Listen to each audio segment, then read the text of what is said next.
अस्सलाम वालेकुम दोस्तों।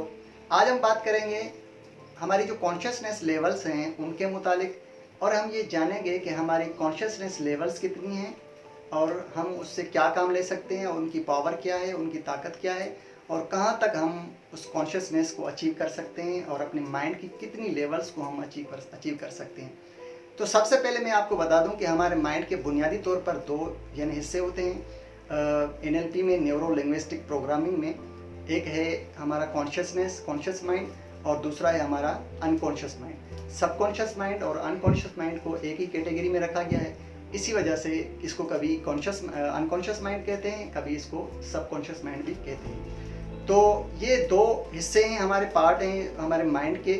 तो हम आपको बताएंगे कि हमारी कॉन्शियसनेस की लेवल्स कितनी हैं और हमारी अनकॉन्शियसनेस की लेवल्स कितनी हैं, और उनका काम क्या है, और उसको हम किस तरह से अचीव कर सकते हैं, और उस माइंड से हम किस तरह से हम उससे काम ले सकते हैं। तो दोस्तों, एक चीज़ मैं आपको बता दूं, बयान कर दूं कि हमारा माइंड इंतहाई ज़्यादा ताकतवर है, इंतहाई ज़्यादा पावरफुल है।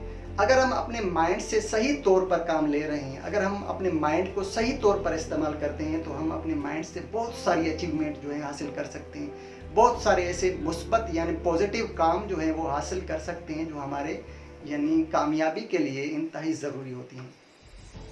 तो दोस्तों, मैं आपको बताऊं कि हमारी कॉन्शियसनेस की लेवल क्या है। सबसे पहले इस वीडियो में मैं आपको फ़कत कॉन्शियसनेस लेवल बताऊंगा। तो उसके बाद जब हम दूसरी वीडियोस बनाएंगे तो उसमें हम हर एक लेवल की जो है वो अलग अलग वजाहत पेश करेंगे, उसको अलग अलग तरीके से डिफ़ाइन करेंगे, और उसके साथ साथ एग्जाम्पल भी देंगे।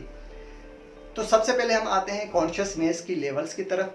तो मैं आपको बताऊं कि आमतौर पर मुआशरे में जितने इंसान चल रहे हैं, घूम फिर रहे हैं, या अपने माइंड को इस्तेमाल करते हैं, वो अपनी कॉन्शियसनेस को इस्तेमाल करते हैं, यानी अपनी शऊर को इस्तेमाल करते हैं। उसके आगे कितनी लेवल्स हैं वो ज़्यादातर इंसानों को जो है, लोगों को जो है पता भी नहीं होता हमारे मुआशरे में, कि आगे जो है हमारी कॉन्शियसनेस के आगे कितनी लेवल्स हैं और उसको किस तरह से हम अचीव कर सकते हैं।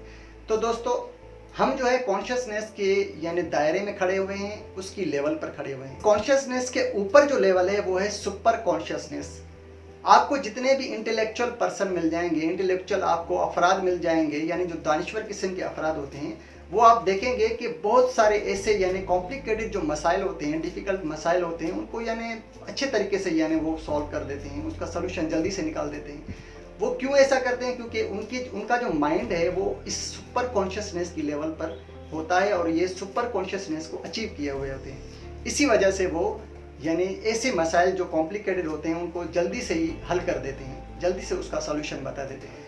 तो अगर आप चाहते हैं कि सुपर कॉन्शियसनेस के ऊपर भी कोई लेवल हो जिसको हम अचीव करना चाहें, तो मैं आपको बता दूं कि इसके ऊपर एक लेवल है, वो है कलेक्टिव कॉन्शियसनेस, यानी हमारा इज्तिमाई शऊर। एक चीज़ याद रखें कि इंसानी अक्ल जो है, यानी इंसान का जो माइंड है, वो तमाम इंसानों का माइंड जो है एक दूसरे से कनेक्टेड है। वो एक दूसरे से राब्ते में होता है, वो एक दूसरे से जुदा नहीं है। जिस तरह से किसी भी इंसान के ऊपर अगर जुल्म और ज़्यादती हो रही होगी, तो उसकी फीलिंग्स जो है हमें होगी, उसका एहसासात हमारे अंदर एहसासात जागेंगी।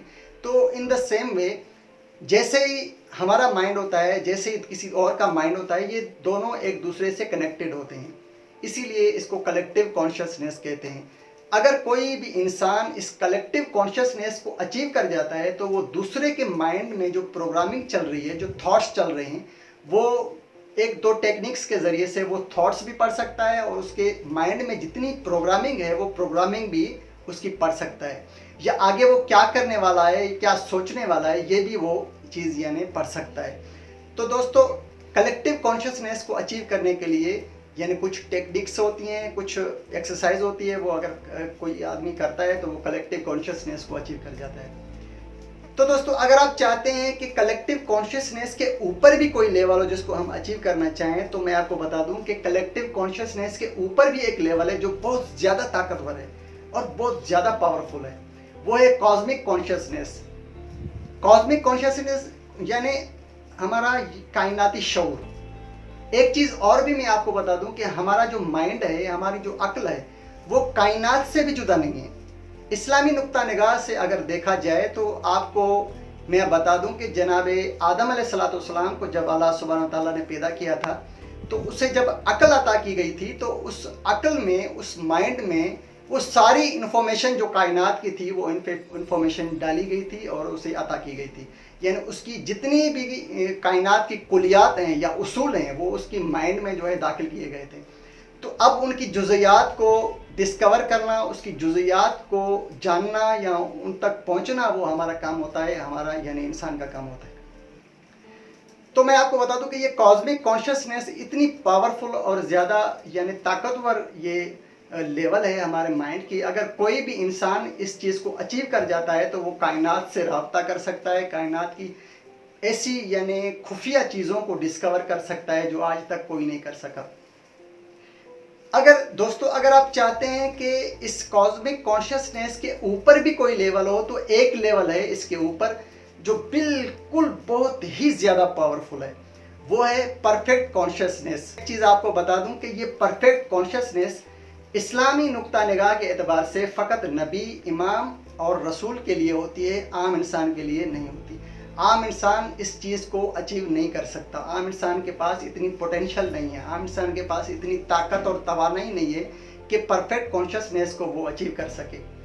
और ये नबी, इमाम और रसूल के मुतालिक होती है। ये वही जो है इसको अचीव कर सकते हैं, उसी को ये अल्लाह सुब्हानहू व तआला की तरफ से अता की गई होती है।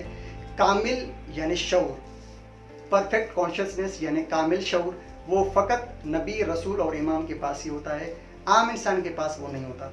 आम इंसान फ़कत कॉस्मिक कॉन्शियसनेस तक जा सकता है, उसको अचीव कर सकता है, उससे काम ले सकता है, लेकिन इसके ऊपर नहीं जा सकता। तो दोस्तों, ये तो थी हमारी कॉन्शियसनेस लेवल्स जिसको हमने बयान किया। अनकॉन्शियसनेस लेवल्स कितनी हैं और वो कौन कौन सी हैं, उसके मुताबिक मैं आपको बता दूं कि जिस तरह से मैं कॉन्शियसनेस लेवल को बयान किया है मैंने, in the same way unconsciousness के भी वही स्टेप्स हैं, वही लेवल्स हैं। यानी अनकॉन्शियसनेस, उसके बाद है सुपर अनकॉन्शियसनेस, उसके बाद है कलेक्टिव अनकॉन्शियसनेस और उसके बाद है कॉस्मिक अनकॉन्शियसनेस। अच्छा, मुमकिन है एक सवाल हो कि कॉन्शियसनेस को तो हम अचीव कर जाते हैं किसी भी तरह से, अनकॉन्शियसनेस को किस तरह से हम अचीव कर सकते हैं?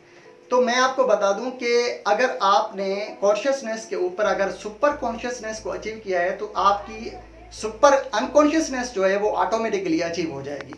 अगर आपने कलेक्टिव कॉन्शियसनेस को अचीव किया है तो ऑटोमेटिकली आपकी कलेक्टिव अनकॉन्शियसनेस भी अचीव हो जाएगी। अगर आपने कॉस्मिक अनकॉन्शियसनेस को अचीव किया है तो ऑटोमेटिकली आपकी कॉस्मिक अनकॉन्शियसनेस भी अचीव हो जाएगी। तो जैसे जैसे आप कॉन्शियसनेस लेवल्स को अचीव करते जाएंगे, बिल्कुल इसी तरह से अनकॉन्शियसनेस लेवल को भी आप अचीव करते जाएंगे, उसकी गहराई को भी समझते जाएंगे। तो दोस्तों, ये हमारी जो माइंड की जो ताकत है, जो ये पावर है, बहुत ज़्यादा है। हम इस चीज़ को इस वजह से बयान कर रहे हैं कि हम जो है, हमारा मुआशरा जो है वो माइंड की ताकत को समझे और हमारा माइंड किस तरह से काम करता है, कैसे काम करता है और इसकी अहमियत क्या है, इस चीज़ को समझे, ताकि अच्छे तरीके से बिलखुसूस हमारे स्टूडेंट्स तबका जो है वो इस चीज़ को अच्छे तरीके से समझे कि हमें अपने माइंड को किस तरह से यूज़ करना है, अपने माइंड से किस तरह से काम करवाना है। तो एक चीज़ मैं आपको बता दूं कि हमारी जो अक्ल है, हमारा जो माइंड है, इसको इस्लामी नुक्ता निगाह से यानी उस्ताद की हैसियत हासिल है या एक दोस्त की हैसियत भी हासिल है, या बाज़ रिवायात में ये भी आया है कि ये आपका हादी है जो आपको हिदायत करता है, आपकी रहनुमाई करता है। तो दोस्तों, ये इंतहाई ज़बरदस्त यानी टॉपिक्स हैं। इस चीज़ को हमें बयान करना चाहिए, इस चीज़ को हमें एक्सप्लेन करना चाहिए ताकि हम अच्छी तरीके से समझ सकें कि हमारा माइंड किस तरह से काम करता है।